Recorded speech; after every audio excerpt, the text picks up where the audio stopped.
तो दो टॉपिक में डिस्कस करूंगा आज। एक तो है लेवल्स ऑफ हेल्थ केयर और दूसरा है levels of prevention. Levels of health care की बात करते हैं तो मुख्य रूप से तीन लेवल्स ऑफ हेल्थ केयर है। Primary level of health care, secondary level of health care और tertiary level of health care जो है, ये हमारे तीन लेवल्स ऑफ हेल्थ केयर। क्योंकि जो प्राइमरी हेल्थ केयर का जो कॉन्सेप्ट आया था वो अल्मा आटा डिक्लेरेशन में दिया था। किसने दिया था? अल्मा आटा डिक्लेरेशन, जो कजाकिस्तान की संधि है, उसका कजाकिस्तान है, वहां से दिया गया था। तो लेवल ऑफ हेल्थ केयर में जो पहला primary level of health care है वो लेवल है जहां पर ग्राउंड लेवल की जो कम्युनिटी का व्यक्ति है वो डायरेक्टली हेल्थ सिस्टम से जुड़ता है। इसके अंदर आपका सब सेंटर आ जाता है और आपके पीएचसी जो प्राइमरी हेल्थ सेंटर है वो आ जाता है।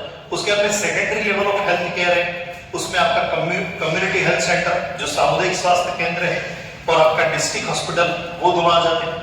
और tertiary level of health care की अगर बात करते हैं तो उसके अंदर आपका जो रीजनल हॉस्पिटल है, बड़ा अस्पताल है, उसके बाद में आपके वहां पर एरिया में अगर मेडिकल कॉलेज का जो हॉस्पिटल है वो है। उसके बाद में आपके जो जैसे पीजीआई वगैरह है, एम्स वगैरह है, उसके बाद में जिपमर वगैरह है, ये जो बड़े अस्पताल हैं, एसजीपीजीआई है, ये सारे बड़े अस्पताल आते हैं। उसके बाद में नेक्स्ट जो हमारा टॉपिक है वो है levels of prevention. Levels of prevention का जो हम है मुख्य रूप से चार पार्ट के अंदर डिवाइड करते हैं। जो फर्स्ट लेवल है उसको कहते हैं प्रीमोर्डियल प्रिवेंशन, सेकंड है primary level of prevention, third है secondary level of prevention, fourth one है टर्शियरी लेवल ऑफ प्रिवेंशन। जो प्रीमोर्डियल लेवल ऑफ प्रिवेंशन है ये मेनली उन बीमारियों के लिए कारगर है जो क्रोनिक डिजीजेस है, ये जो नॉन कम्युनिकेबल डिजीजेस है। हमारे इंडिया में जो नॉन कम्युनिकेबल डिजीज को हम बात करते हैं मुख्य रूप से, एक तो हाइपरटेंशन हो गया, ब्लड प्रेशर हो गया, उसके बाद में दूसरा हो गया डायबिटीज हो गया, उसके बाद में कैंसर भी तीनों प्रकार का, जैसे ओरल कैंसर, ब्रेस्ट कैंसर और सर्वाइकल कैंसर। इनको रोकने के लिए जो जीवन शैली के अंदर परिवर्तन लाना या हेल्दी हैबिट्स को अपनाना, डेली योगा करना, व्यायाम करना, ये जो भी अच्छी हैबिट्स हैं, स्मोकिंग नहीं करना, अल्कोहल कंजप्शन नहीं करना, ये सारी चीजें जो हम करते हैं वो आपके प्रीमोर्डियल लेवल ऑफ प्रिवेंशन में आता है। इसके अंदर दो इंटरवेंशन, जो मोड ऑफ इंटरवेंशन दो हैं। एक तो इंडिविजुअल एजुकेशन, व्यक्तिगत जाकर के उस व्यक्ति को हम क्या कर रहे हैं, एजुकेट कर रहे हैं, और दूसरा है मास एजुकेशन। मास एजुकेशन यानी कि जो मास मीडिया है या पर लार्ज लेवल पे हम जो उसको एजुकेट कर रहे हैं। और यहाँ पर फिर मैं आपको बताऊंगा कि जो क्रॉनिक डिसऑर्डर्स है उनको आपको क्या करना है, प्रिवेंट करने की कोशिश करनी है। जो लाइलाज है या जिनको ठीक नहीं किया जा सकता है वो है प्रीमोर्डियल प्रिवेंशन। दूसरा आता है हमारा प्राइमरी प्रिवेंशन। प्राइमरी प्रिवेंशन यानी कि डिजीज को होल्ड करने से या डिजीज के ऑनसेट होने से रोकना, डिजीज आप तक नहीं पहुंचे, इसके लिए आप क्या करते हैं, वो हमारा प्राइमरी प्रिवेंशन में आता है। प्राइमरी प्रिवेंशन में हम किसी स्पेसिफिक डिजीज को रोकने के लिए जो भी कारगर उपाय अपनाते हैं उसको हम प्राइमरी लेवल ऑफ प्रिवेंशन में काउंट करते हैं। इसके अंदर दो आते हैं आपके, एक तो आता है हेल्थ प्रमोशन और दूसरा आता है आपका स्पेसिफिक प्रोटेक्शन। हेल्थ प्रमोशन के अंदर वही सारी चीजें आ गई जैसे अच्छा न्यूट्रिशन, इम्यूनाइजेशन, ये सारी चीजें आ गई। और स्पेसिफिक प्रोटेक्शन के अंदर आपका आ गया कि जैसे पीपीई किट, कोरोना टाइम आ रहा है, कोरोना तो हाथ धोते रहना, मास्क का उपयोग करना, personal protective equipment PPE kit करना, इम्यूनाइजेशन वैक्सीन करना।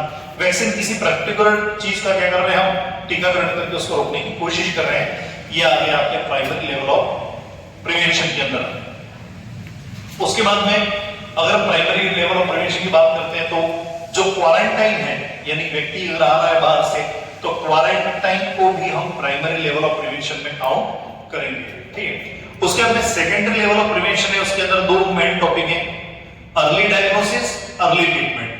जल्दी पता करो और जल्दी इलाज लेना शुरू करो, ये हमारा सेकेंडरी लेवल ऑफ प्रिवेंशन है।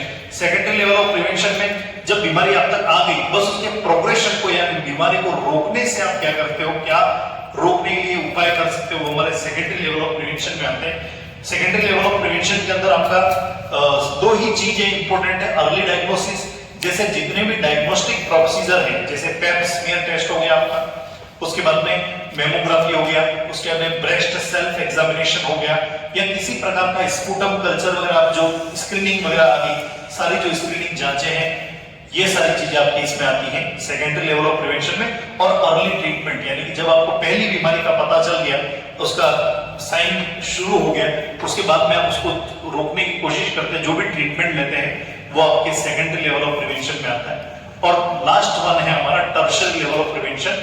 टर्शियरी लेवल ऑफ प्रिवेंशन के अंदर हमारा दो इंपॉर्टेंट चीजें हैं, एक तो है लिमिट डिसेबिलिटी को लिमिट करना और दूसरा है रिहेबिलिटेशन। यानी बीमारी हो गई है, अब उसको रोक पाना मुश्किल है, तो अब हम क्या करेंगे, जो विकलांगता है या जो डिसेबिलिटीज है उनको आप कैसे रोकेंगे, उनको आप कैसे ओवरकम करते हैं। जैसे अगर कोई व्यक्ति विकलांग हो चुका है, कुछ है, तो उसको मेडिकल एड्स की सहायता से, जैसे हियरिंग एड्स दे दी आपने, वॉकर वगैरह दे दी है, व्हील चेयर दे दी, उसके माध्यम से उसको उसका जो सफरिंग है या उसकी जो पीड़ाएं हैं उसको आप कम करते हैं। डिसेबिलिटी को लिमिट करना है, यानी कि जो विकलांगता है और ज्यादा नहीं हो जाए, फिजियोथेरेपी के माध्यम से अगर आप जो कम कर रहे हैं वो disability limitation tertiary level of prevention में आएगा। और साथ ही साथ में रिहेबिलिटेशन आएगा, जैसे जो पेलिएटिव केयर जो आती है हमारी सफरिंग को कम करने की, जो पेन को कम करने की आफ्टर कैंसर, कैंसर के बाद में किसी व्यक्ति को अगर आप पेलिएटिव केयर या रिहेबिलिटेटिव सर्विसेज दे रहे हो तो वो किसमें आ जाएगा, आपका टर्शियरी लेवल ऑफ प्रिवेंशन में। तो these are the 4 types of prevention, primordial prevention, primary prevention, secondary prevention और टर्शियरी प्रिवेंशन। इसके अलावा हेल्थ केयर के बारे में पहले डिटेलिंग मैंने आपको बता चुका हूं, बट जो लेवल्स ऑफ हेल्थ केयर है वो बताना बाकी था। तो लेवल्स ऑफ हेल्थ केयर में primary level of health care हो गया, जिसके अंदर आपका सब सेंटर और पीएचसी आ गया। दूसरा है आपका secondary level of health care, उसमें आपका कम्युनिटी हेल्थ सेंटर और मेडिकल जो डिस्ट्रिक्ट हॉस्पिटल है वो आ गया। और tertiary level of health care है, उसके अंदर आपका क्या आ गया, जैसे regional hospital, medical college hospital है, पीजीआई है, जिपमर है, एम्स है, ये जितने बड़े अस्पताल है वो सारे टर्शियरी लेवल ऑफ केयर में, टर्शियरी लेवल ऑफ जो है उसमें